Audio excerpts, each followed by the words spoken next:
appearance, or language. Once again, not existent as demonstrated by the derogatory language that we hear on an ongoing basis. Once again, in 1992, the registered is in our nation practicing the celebration of four colors. As you know, to honor and dignity, several American Indians and ground students in Montgomery College initiated this Peace and Dignity ceremony, which we all pledged a tree to represent the circle of life. It would seem logical that this current administration would learn from the ceremony of bringing people together instead of allowing hatred, bigotry, and racism to divide our nation. We in Flint are fortunate to have had this ceremony for 25 years, bringing people together. I hope someday that this current administration and future leaders will do the same to unite all people. Congratulations on the 25 years of uniting cultures and races.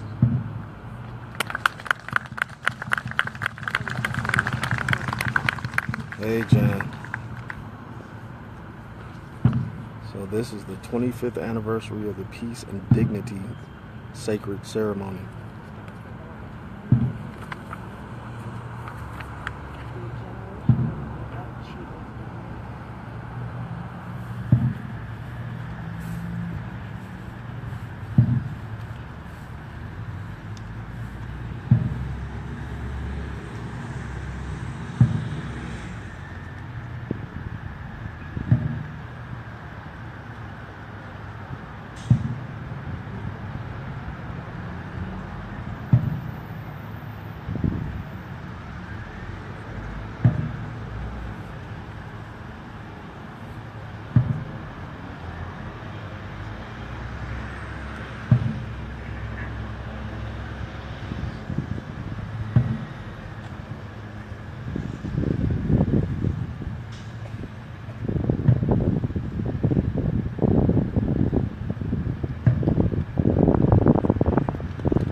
Direction is represented by Kay Schwartz.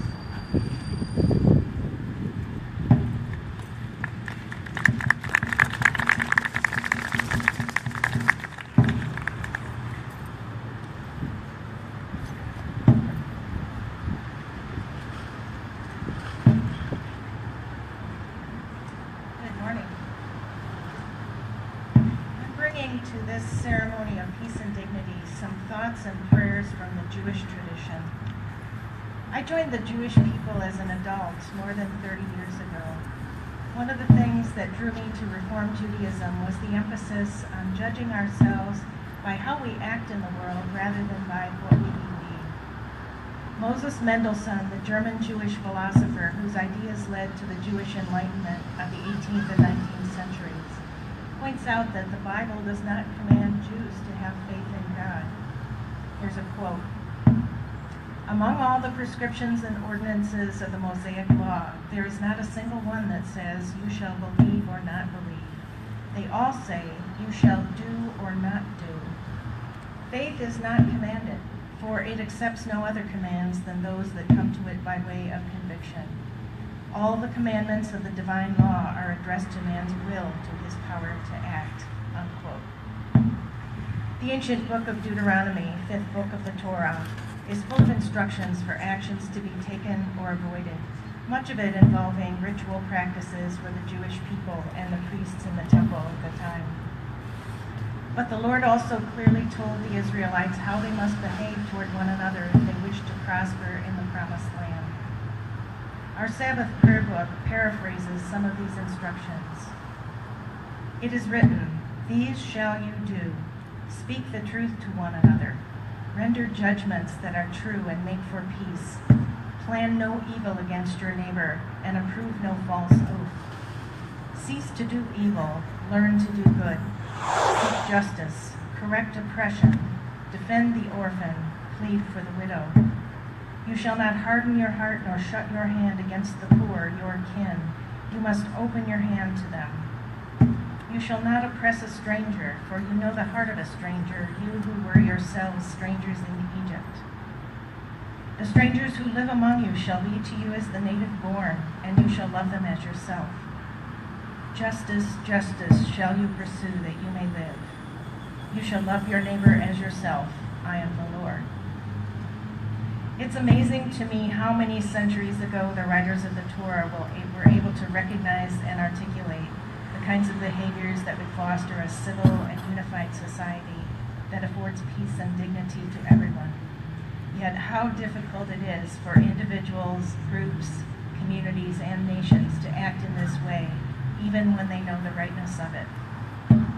I offer this meditation and prayer for all of us. People of the four colors, we worship together the eternal power that unites all the universe into one great harmony. That oneness, however, has not yet come to be. When we look around us, we see evil enough to break the heart. We also see goodness enough to exalt the soul. O Eternal One, may we look upon others as we would have them look upon us. May we grant to every person the rights we claim for ourselves. May we seek peace and pursue it, going forth to work for peace wherever men and women are struggling in its cause. Amen and amen.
Yes, let us thank presenters of the four directions, please. Thank you ever so much. The next and the last, I think equally important to all of the ceremony, is the person who's going to speak partly in summary, and as to the meaningfulness of this ceremony. And I'm deeply honored to present a member of the Little Traverse Bay Bands of Ottawa Indians. Please welcome Mr. Anthony Davis, Sr.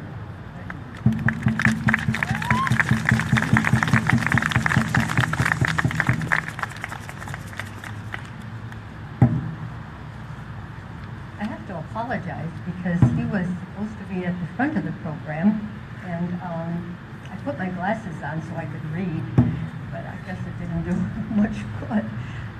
But one of the traditions when another nation is on someone else's land, it's always a tradition and it's etiquette to invite them to be part of our ceremony, or to at least acknowledge that we are here on their land, and we honor them for letting us participate and share this land with them. And so I have to apologize to Tony because he is from here, from Michigan, and my nation comes from part from Mexico and part Apache, so I'm really a stranger here to this land. But Tony isn't, and so it's been our tradition too to always include the people of the three fires in our ceremony. And so Tony represents that the people of the three fires. I'm so happy that he's here, and I'm so sorry in the mix-up. My fault. Only because somebody was rushing me.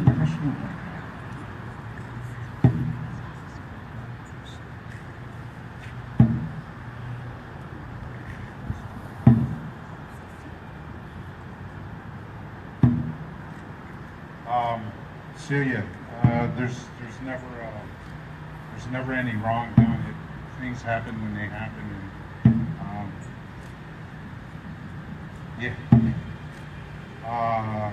Nani Vedasana. Stand up, everyone, please. Hold your hands about shoulder width apart. Turn your palms towards each other. Focus on your hands, kind of like a mind over matter exercise here. Thinking about your hands, how you use them all day long, what they do for you, how much they can help your day's activities, and slowly bring them together as closely as possible without them touching. Slowly. No, I'm just kidding.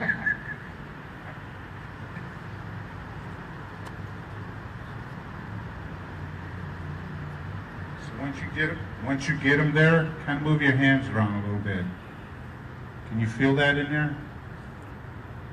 If nobody can feel that, I got to get a hold of some zombie response team. No, but can you feel that in there?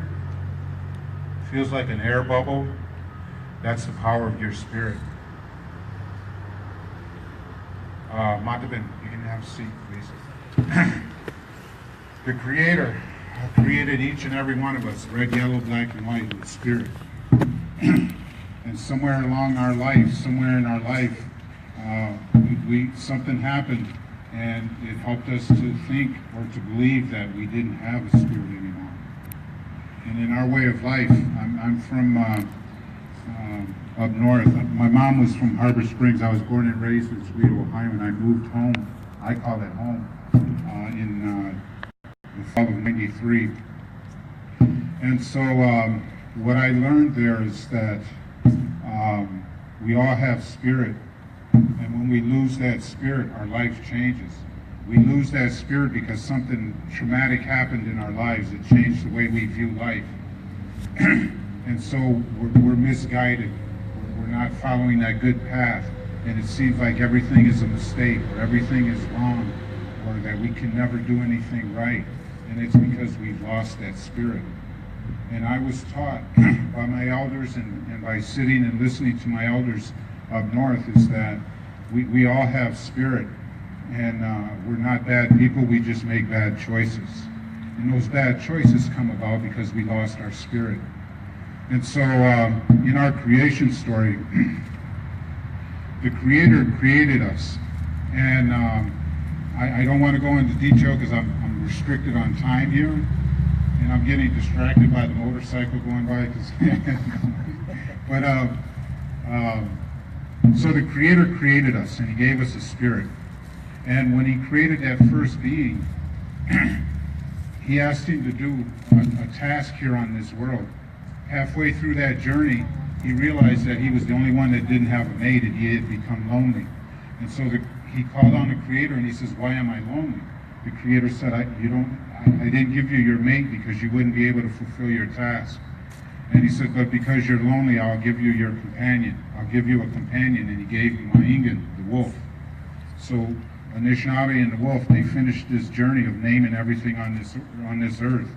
And I'm not a part of that religious society, so I don't know what that last thing was named. But when he named that last thing, he became man. He became human. He was cold and he needed warmth. And so he asked the Creator for this gift of warmth.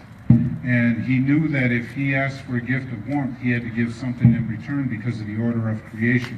If something is taken, something needs to be given in return. And so the Creator told him he had 3 days to make his decision on his gift to give the Creator in return. On that third day, the Creator called on him, and he asked him, he said, "Anishinaabe, what is it you have to give me in return for this gift of warmth?" And he looked to the earth, and he looked over to Maingan, and he looked up to the Creator, and he said, "I have nothing."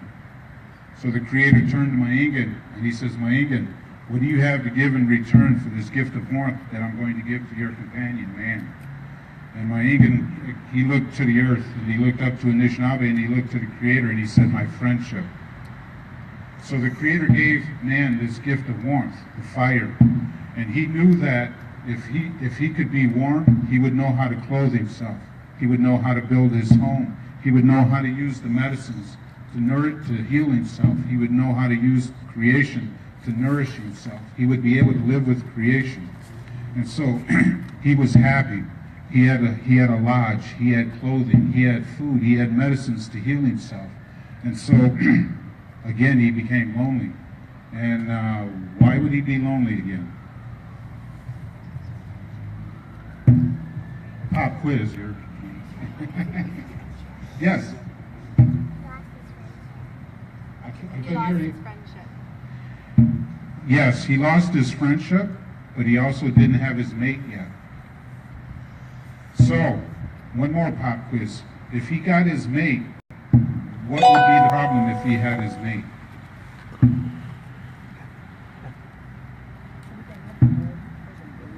So, he learned how to live with creation. He learned how to use the medicines to heal himself. He learned how to breathe the air, how to use the water, how to use the medicines to heal his wounds or his achiness. He knew how to use medicines to heal himself. He knew how to use the plants and the foods to nourish himself. He knew how to live with Maingan. He knew how to live with all of creation, but he didn't know how to live with another human being. He only knew how to live with himself. So the Creator gave him 7 gifts to be able to live with a human being. And those 7 gifts are called, in our language, the 7 grandfather teachings.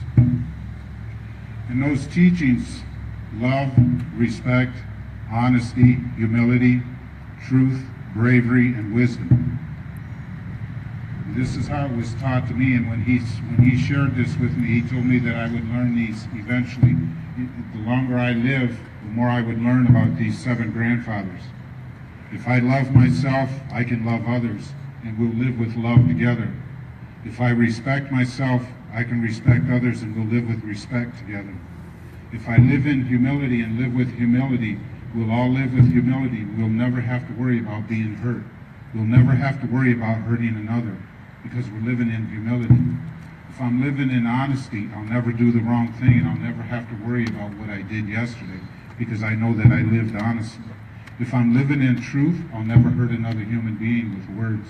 I'll never hurt another human being with my actions, because I'll be living with the truth.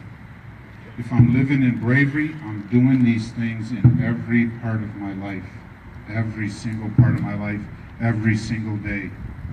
And if I'm living in wisdom, I'm using these things in every part of my life. And so, we're here about peace and dignity. To restore peace, to restore dignity, we need to live with those values. If we live with those values, we restore our spirit.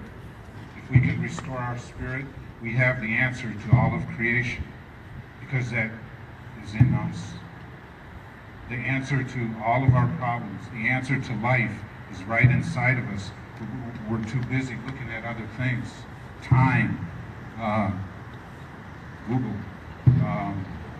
Facebook, cars, bank accounts, radio stations, music genres, and we're not looking inside for what makes us happy.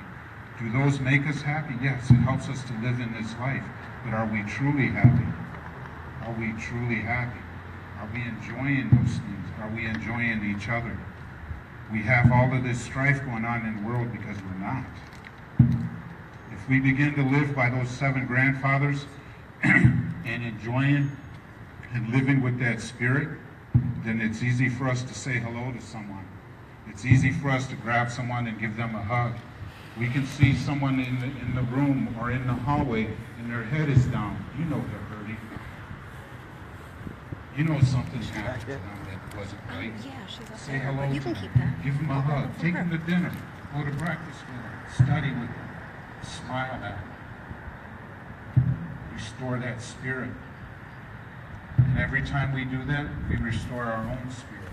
And every time we restore our spirit, we're restoring creation to what it was meant to be. Peace and dignity starts from within. And all it takes to do that is to restore our life to what it should be, our own life. Let's be happy. Let's be peaceful. Let's live with dignity. Let's live in spirit. Let's live with love, respect, honesty, humility, truth, wisdom, bravery, and there will be no more problems. We've all spoke here this morning. We all spoke about that spirit. We all spoke about changes. We all spoke about the world. It starts with us. It starts with us. No matter what we believe, who we believe in, get your money to D1. I believe in the Great Spirit. So, one more, I was allowed 10 minutes, I think I'm about there. One more teaching, and I wanted to share this because it ties into everything that was discussed during the 4 colors, the 4 directions, and the people that represent those 4 directions, and the character of the people that were chosen for that. My elder told me, he said, Kinobage Manitoulin, the man who taught me spiritually, Chin Nungwa. And what he said was, if the white man comes to the sweat lodge, and if nobody knows, the sweat lodge is the indigenous people's worship. It's where we go to worship. It's our church. So in the sweat lodge, he said, if the white man comes to the sweat lodge, they're going to see their gods, Zeus, Apollo, Mars, Venus. If the yellow man comes to the lodge, they're going to see their gods, the Zen gods, the Taoist gods. If the black man comes to the lodge, they're going to see their gods, Isis, Ra, Cleopatra, King Tut. If the red man comes to the sweat lodge, Gichimanido, Giwe Mava, Gichimanido, Maingin, Vizi, Gnu, Makwa. We see our Creator, the Great Spirit, the wolves, the bears, the eagles. And then he said, so who am I to deny somebody their spiritual path? Let's stop denying people their spiritual path. Let's be kind to one another. Let's share love with one another, no matter who we are. And the one thing I realized is that the more that I talk about this, the easier it is because I've learned to love myself. Someone spoke of it earlier, and we're supposed to be anonymous about it, but 10,509 days ago, I stopped drugs and alcohol. It's 28 years.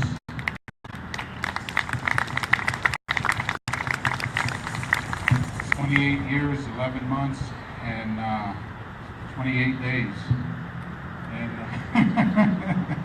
It's kind of ironic, but I was asked also to say that this was a celebration of the indigenous way of life.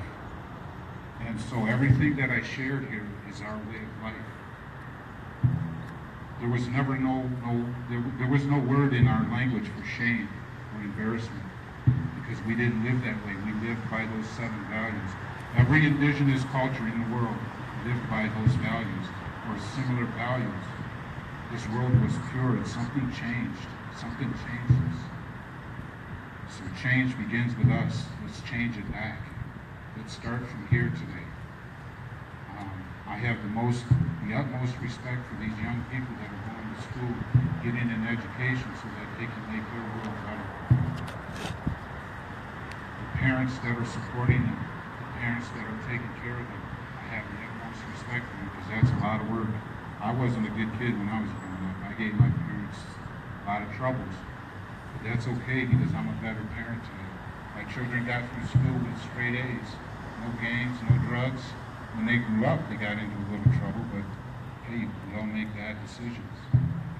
But they all have a better life today. There was something else I wanted to say, and I completely forgot it. And in the beginning, when we speak, we always introduce ourselves. Ani bonjour, Atman David Shagnash, Indigenous. Gitchi Manido, Indigenous Zeda, Wabishka Being, Emki Dodamanda, Wabishka Being, Indigenous, Waganex, Shabi, Odawa, African, Dow, Gay, Dananoki, Bedasage, Gay, Dying, Bedasage, United States Navy, Shamaganish, send hello and greetings. My name is Anthony Davidson in the English language. I'm an Odawa from the land of the tree, Thunder Command. My mother was Odawa from the land of the tree. My dad was African. I'm a United States veteran, a United States Navy veteran. I was born and raised. My spirit first sounded in Toledo, Ohio, and I lived and worked in Pastor throughout the Wasage Mission. And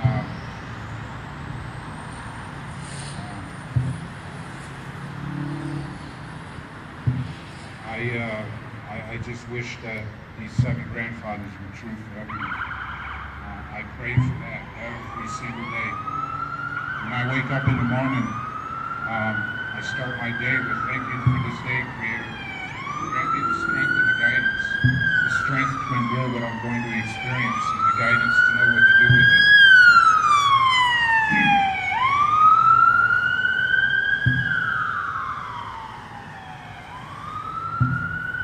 At the end of the day, when I lay my head down, I thank the Creator for the day.